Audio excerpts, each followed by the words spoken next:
Okay, now we're on the 5th chapter of Pirki Avot, and if you remember last time, the 5th chapter of Pirki Avot it has numbers. First of all, it says 10 things. 10 things there were 10 utterances that God created the world from, and there were Abraham. Now we're going to get to this about this now. And there were 10 generations from the creation of the world until Noah, and another 10 generations from the world until Abraham. Things that are number 10s. Then when we run out of 10s, then there's 7s. 7 things in a smart person, 7 things in a stupid person. So, and then we're going to have 4s. So let's just deal with what we have now. Here we go.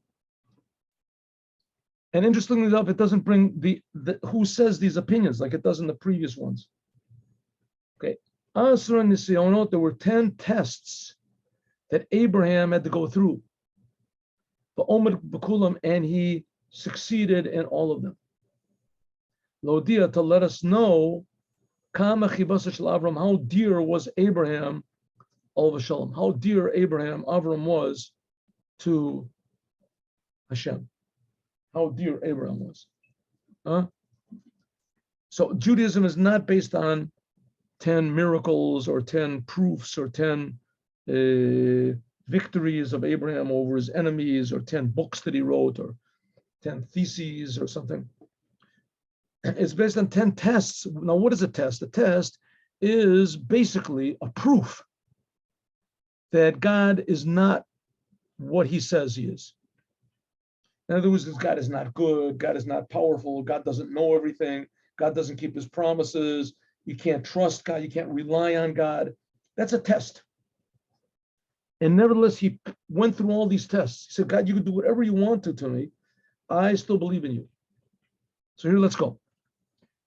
10 tests went through Abraham to know how dear was Abraham to God. What are the 10 tests? There's different opinions, by the way, for the 10 tests. I mean, everybody agrees that Abraham went through all these different things, but there were many more than 10.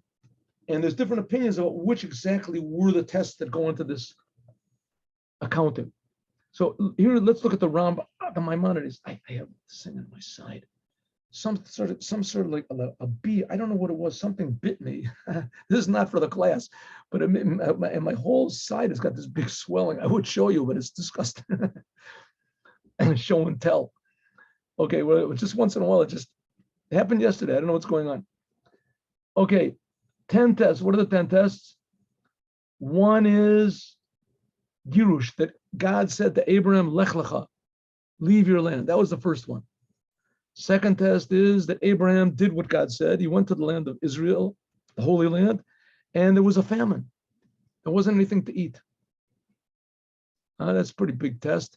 He did what God said. God's the king of the universe, and there was no food. The third test was that Abraham had to go down to Egypt, and there the Egyptians got angry at him. Why? Because they tried to kidnap Sarah, and God made all sorts of miracles that they got smitten with all these things, and so they got angry at Abraham because of it. The third one was when Abraham fought against the 4 kings. The whole thing of Sodom and Amorah. Remember, Lot got taken prisoner in Sodom and Amorah, and Abraham fought against Sodom and Amorah, and he won. He fought against them single-handedly. Fifth test, that he was forced to take Hagar, Sarah's maidservant, for a wife. And from that gave birth to Ishmael. That from that became a lot of bad trouble to the Jews. Test number 6, that God told Abraham to circumcise himself. The 7th test, that the king of Gerar got angry at Abraham.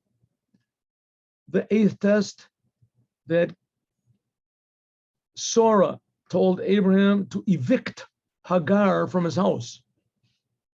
First of all, she told him to get married to him, so he got used to it. The 9th test was that he had to evict Ishmael. right? To have to shun Yishmael, because God said you're going to have children like the stars of the heaven. And Abraham said, "Oh, good, Yishmael, he's my son." And he said, "No, it's going to be Yitzchak." And of course, the last test was the test of the Akedah, that God said Yitzchak is going to be your son. And Abraham said, oh, "That's really wonderful, and he'll have all these children." And God said, "Yeah, but before he gets married and has the children like stars in the sky and like sand on the sea, take him and kill him." That's the Akedah. That's the binding of Yitzchak. The Bartanura, is a little bit differently. What are the 10 tests of Abraham? He said, getting thrown into the fiery furnace. When the second one was Lech Lecha, right? He counts the fiery furnace. Rambam didn't count it. Second one is that God told Abraham to leave. Third one is that there was a hunger. When he got there, we did that. The fourth one is that when Paro kidnapped Sora.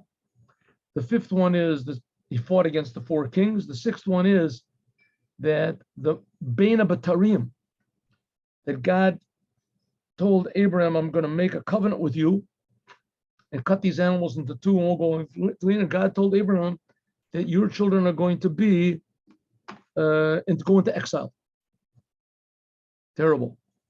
Second, that God told Abraham to circumcise himself. The 8th is Avimelech took Sora. The 9th is that Abraham had to evict Hagar. And the 10th is the Akedah, like we said before. Okay, so there's a lot of tests that when Abraham went through, and there's different opinions as to how you count them, but nevertheless, he did go through, he went through all of the tests. It's just the question is, which ones are considered to be the main ones? Another number 10. 10, this is Mishnah number Hey. We just finished Mishnah number 4, and here's Mishnah number 5. 10 miracles were done to our forefathers in Egypt, and 10 miracles were done outside of Egypt on the sea. There's another version of this that says no, 10 plagues God brought on the Egyptians and 10 more on the sea. If you remember, in the Haggadah of Pesach, it says that what happened on the sea was 5 times as much, because in Egypt was just the finger of God, and on the sea was the hand of God. 10 tests were given to our forefathers in the desert.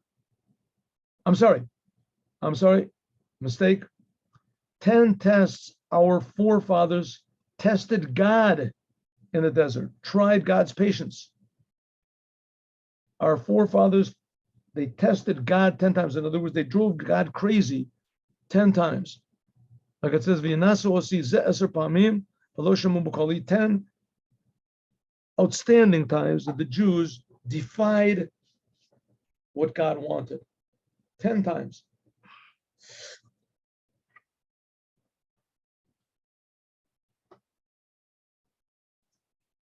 Okay, what are the 10 miracles? Okay. And the 10 plagues, okay, we know what those are. Let's see. We have blood, Tzvardia. This is what we say in the night of Passover also. These are the 10 plagues.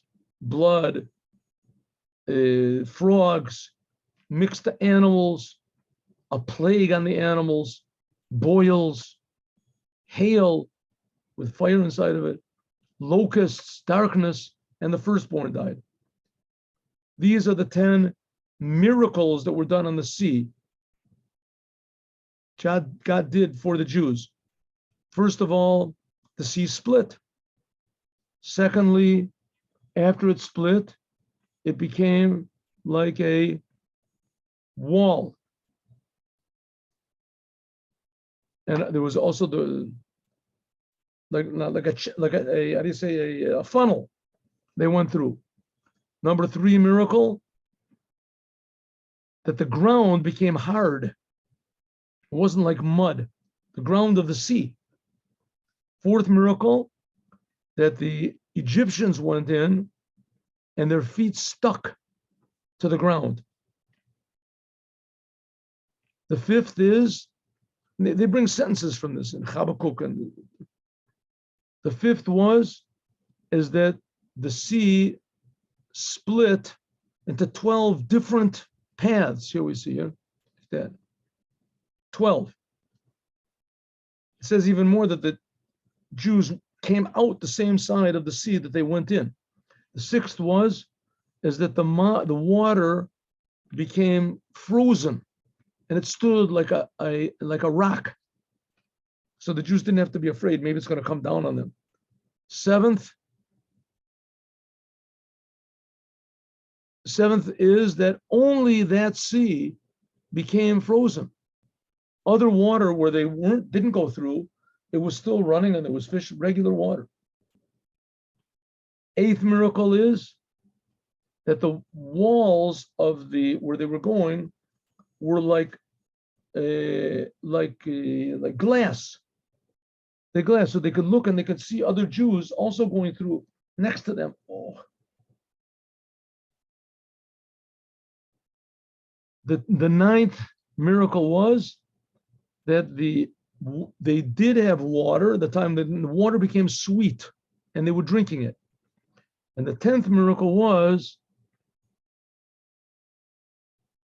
at the same time that the water would run down to them, the water they didn't need to drink remained hard, remained standing up.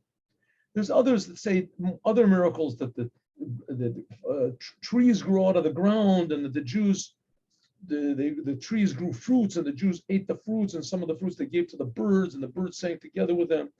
And of course, there's all the miracles that happened to the Egyptians, how the water came on them. In any case, those are the number 10. Different opinions. Okay. That's the two Mishnahs that we learned today with God's help. 10, the trials that God tried Abraham, and 10 miracles that happened to our forefathers when they went over the sea, and the 10 times that our forefathers in the desert, how they angered God. Have a good day with Mashiach. Now, God willing, tomorrow, 8:15 in the morning, Friday, we'll finish the Sikha that we learned, the Dvar Malchut. Be with us. Shalom Uvracha. Have a good day with Mashiach now.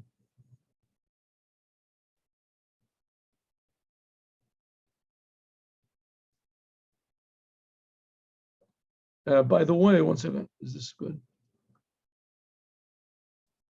Yeah, we're making a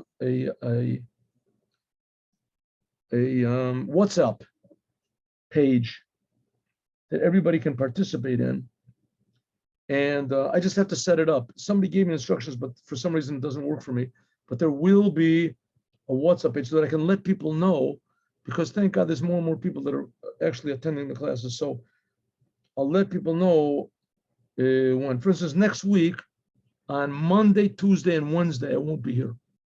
Monday, Tuesday, and Wednesday, I have to go to my wife's friends, and it was not really that important, but I mean it's important to my wife. But so I won't be here Monday, Tuesday, and Wednesday next week. But the way we'll talk about that next week. What do we have to talk about that now?